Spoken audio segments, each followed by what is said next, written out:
Hello guys, আশা করি আপনারা সবাই ভালো আছেন। আজকে একটা আমি খুবই মজাদার রেসিপি নিয়ে এসেছি। আমার তো খুবই ভালো লাগে, আশা করি আপনাদেরও ভালো লাগবে।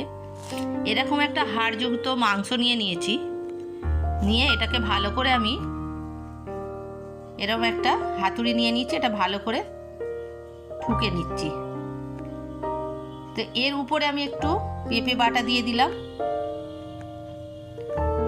আর লবণ দিয়ে দিচ্ছি, গুঁড়ো লঙ্কা, একটু বেশি করে গুঁড়ো লঙ্কা দেবেন, ঝাল ঝাল ভালো লাগবে। আদা রসুনের পেস্ট দিয়ে দিলাম, জিরে গোলমরিচের গুঁড়ো দিয়ে দিলাম, এটা হচ্ছে গরম মশলা।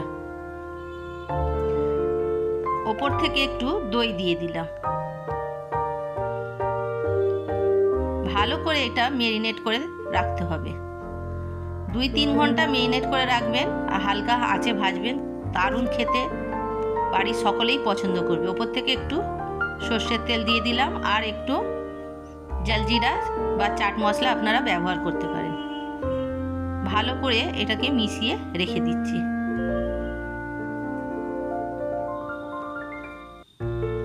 অনেকক্ষণ ম্যারিনেট করে রেখেছি। এবারে আমি তেল দিয়ে হালকা আঁচে এটা ভেজে নেব।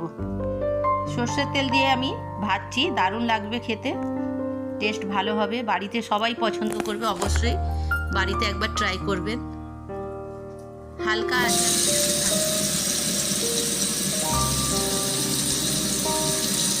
দারুণ সেন্ট বার হচ্ছে। ভাজাটা কমপ্লিট হয়ে গেছে। আমি এখন এটাকে পরিবেশন করে দেখাবো। এখানে আমি একটা চাটনি বানিয়েছি দই আর ধনেপাতার। এর রেসিপি যদি আপনারা জানতে চান তাহলে মায়ের হাত ইউটিউবে পেয়ে যাবেন। দেখুন দারুণ হয়েছে, নরম সফট, আপনারা পরোটার সঙ্গে ব্যবহার করতে পারেন। ভিডিওটি ভালো লাগলে সাবস্ক্রাইব করবেন, কমেন্ট করে জানাবেন। ধন্যবাদ।